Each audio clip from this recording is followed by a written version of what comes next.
Shalom, selamat sahabat saudaraku sekalian dimanapun kita berada. Saya berharap kita boleh dalam keadaan sehat-sehat saja. Meskipun sudah 2 bulan kita tidak bisa bersama-sama bertemu di gereja untuk berbakti saudara.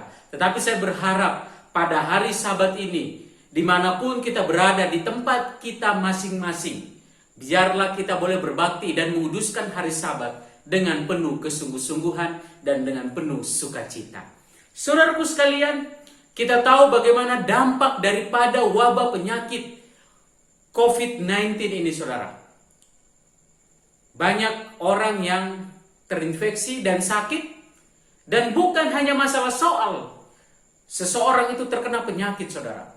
Tetapi wabah ini juga mempengaruhi akan penghasilan, akan ekonomi yang ada kepada setiap orang saat ini saudara.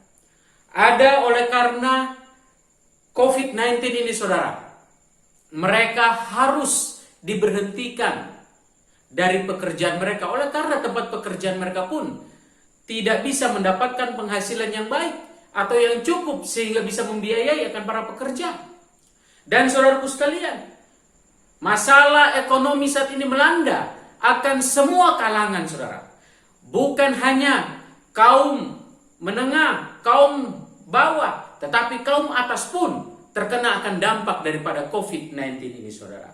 Kita tahu bahwa masalah yang saat ini terjadi datang bukan hanya kepada orang yang susah atau dikatakan orang miskin, bukan hanya datang kepada orang yang punya penghasilan yang cukup atau kaum menengah, tapi semua orang saudara. Orang kaya pun juga bisa terkena akan masalah ini. Saudaraku sekalian, berbicara mengenai masalah, tentu masalah itu tidak memandang status, tidak memandang status sosial, tidak memandang status kekayaan seseorang, tidak memandang akan jabatan seseorang. Tetapi masalah itu bisa datang kepada siapa saja. Tapi saudaraku sekalian, ketika masalah itu terjadi, bagi orang-orang yang negatif, memiliki pikiran yang negatif, mereka pasti akan bersungut-sungut, mereka akan pasti marah, mereka pasti akan sakit hati. Bahkan saudara, mungkin mereka pindah pekerjaan atau mungkin bahkan diberhentikan dari pekerjaan. Dan saudaraku sekalian, ada juga orang yang merasa masa bodoh. Bodoh amat. Mau masalah apapun yang terjadi ya bodoh amat. Itu adalah hal-hal yang dipikirkan oleh orang-orang yang mempunyai pikiran negatif terhadap setiap masalah yang datang. Saudaraku sekalian, tapi bagaimana dengan orang yang memiliki pikiran yang positif saudara? Orang yang memiliki akan pikiran positif saudaraku sekalian, ketika masalah itu datang, maka dia akan berpikir bahwa di balik masalah yang datang ini ada sesuatu yang terbaik yang akan datang kepadanya. Orang yang memiliki pikiran yang positif, dia akan sungguh-sungguh berserah kepada Tuhan. Dia akan menyerahkan setiap pergumulannya kepada Tuhan. Dia akan memiliki semangat di dalam hidupnya. Karena dia optimis, dia yakin bahwa masalah yang datang menghinggapi dia akan berlalu dengan seiring waktu. Saudaraku sekalian, begitupun saat ini. Banyak orang ketika mengalami akan masalah, seringkali lari kepada pelampiasan-pelampiasan yang salah. Mungkin dia lari kepada hal-hal yang negatif. Mungkin dia mabuk-mabukan. Mungkin dia pergi mengacaukan akan kehidupan orang lain. Atau dia membuat rusuh. Atau apapun hal-hal yang negatif dia akan lakukan. Demi melampiaskan akan rasa kecewa terhadap masalah itu. Saudaraku sekalian, di dalam Alkitab ada suatu cerita di dalam Kisah pasal 16, ayatnya yang ke-19 sampai ayatnya yang ke-40. Tetapi saudaraku sekalian, saya coba ringkaskan daripada cerita ini, di mana pada saat itu Rasul Paulus saudara bersama dengan Silas, mereka harus dijebloskan ke penjara oleh karena masalah yang mereka hadapi saat itu. Di mana saat itu saudara, Paulus bersama Silas sedang melakukan akan perjalanan di dalam penginjilan mereka pada saat itu. Singkat cerita saudara, akhirnya Paulus bersama dengan Silas, mereka harus masuk ke dalam penjara. Di dalam ayat 25, di sana dikatakan saudara, apa yang mereka lakukan ketika mereka di dalam penjara. Yang dilakukan oleh Paulus dan Silas adalah, tetapi kira-kira tengah malam Paulus dan Silas berdoa dan menyanyikan pujian-pujian kepada Allah, dan orang-orang hukuman lain mendengarkan mereka. Luar biasa saudaraku sekalian. Ketika mereka menghadapi masalah pada saat itu, ketika mereka harus masuk dalam penjara, padahal mereka melakukan pekerjaan Tuhan saudara. Tapi apa yang mereka lakukan saudara? Pada saat itu saudara, pada tengah malam, yang mereka buat adalah mereka berdoa. Selain mereka berdoa, mereka menyanyikan pujian kepada Tuhan saudara. Saudaraku sekalian, Paulus dan Silas menunjukkan bagaimana menjadi umat Tuhan yang setia. Meskipun masalah itu harus datang kepada mereka saudara. Lihat, Paulus dan Silas memberikan contoh. Mereka datang kepada Tuhan dengan cara yang positif, yaitu berdoa dan juga mereka menyanyikan pujian kepada Tuhan. Seberapa sering saudaraku sekalian kita sama seperti Paulus dan Silas ini? Ketika kita menghadapi akan masalah, apa yang kita lakukan? Apakah kita bersungut-sungut menyalahkan Tuhan? Tuhan, kenapa engkau memberikan, engkau mengizinkan masalah ini kepada saya? Tetapi Paulus dan Silas saudara memberikan teladan, memberikan contoh yang terbaik bagi umat-umat Tuhan saat ini. Bagaimana ketika kita menghadapi masalah, yang kita harus lakukan adalah berdoa dan memuji akan nama Tuhan. Saudaraku sekalian, oleh sebab itu Rasul Paulus juga menyampaikan akan firman-Nya, akan nasihatnya kepada kita saudara. Walaupun kita saat ini saudara menghadapi begitu banyak masalah, Filipi 4 ayat 13 berkata, segala perkara dapat kutanggung di dalam Dia yang memberi kekuatan kepadaku. Saudaraku sekalian, ini adalah contoh yang terbaik yang diberikan oleh Rasul Paulus bersama dengan Silas. Jika kita melihat Yakobus pasalnya yang pertama, ayat kedua sampai ayat yang ke-8, kita mulai dari ayatnya yang kedua dan ayatnya yang ketiga. Di sana dikatakan, saudara-saudaraku, anggaplah sebagai suatu kebahagiaan apabila kamu jauh ke dalam berbagai pencobaan, sebab kamu tahu bahwa ujian terhadap imanmu itu menghasilkan ketekunan saudara. Saudaraku sekalian, firman Tuhan memberikan nasihat kepada saudara dan saya pada saat ini, bahwa kita harus berbahagia ketika ada pencobaan yang datang kepada kita. Pencobaan yang dimaksud di sini saudara bukan pencobaan hal-hal negatif yang dilakukan saudara, tetapi pencobaan yang dimaksud di ayat ini saudara adalah ketika ada masalah yang terjadi, ketika masalah itu terjadi dalam kehidupan kita saudara, kesusahan yang terjadi. Tetapi ayat ini katakan saudara, kita harus bahagia. Anggap itu sebagai suatu kebahagiaan kalau kita menghadapi akan pencobaan itu, menghadapi akan masalah itu. Pertanyaannya saudara, kenapa kita harus berbahagia ketika menghadapi akan pencobaan itu saudara?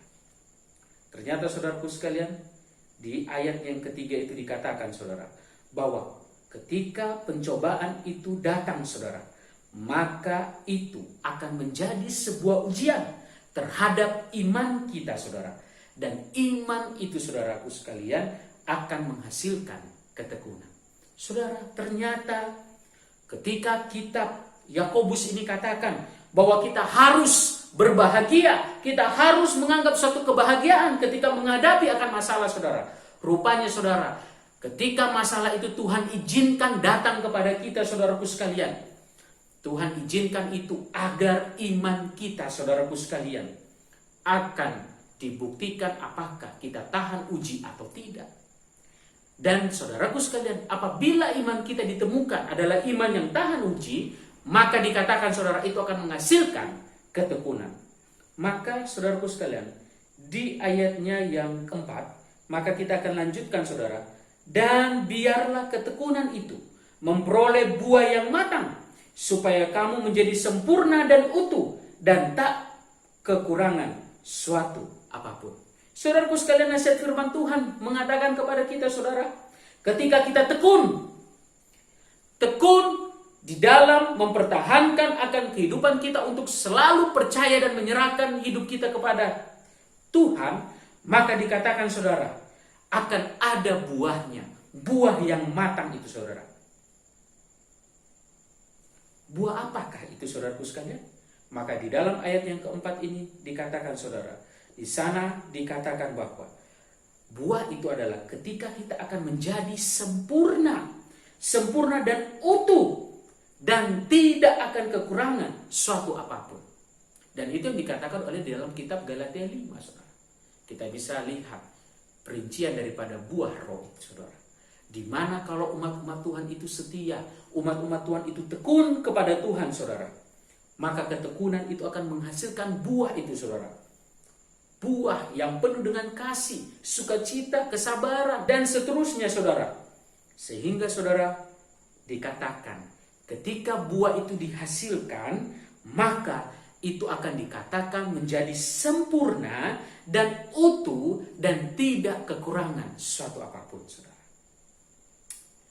Saudaraku sekalian, di dalam ayatnya yang kelima dikatakan saudara, tetapi apabila di antara kamu ada yang kekurangan hikmat, hendaklah ia memintakannya kepada Allah, yang memberikan kepada semua orang dengan murah hati dan dengan tidak membangkit-bangkit, maka hal itu akan diberikan kepadanya. Alkitab katakan saudara, kalau kita meminta kepada Tuhan saudara, maka Tuhan akan memberikan hikmat. Dan pikiran kita akan fokus kepada Tuhan.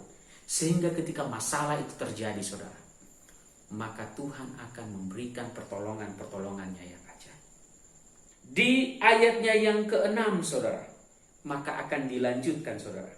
Hendaklah ia memintanya dengan dalam iman, dan sama sekali jangan bimbang. Sebab orang yang bimbang sama dengan gelombang laut yang diombang-ambingkan kian kemari oleh angin.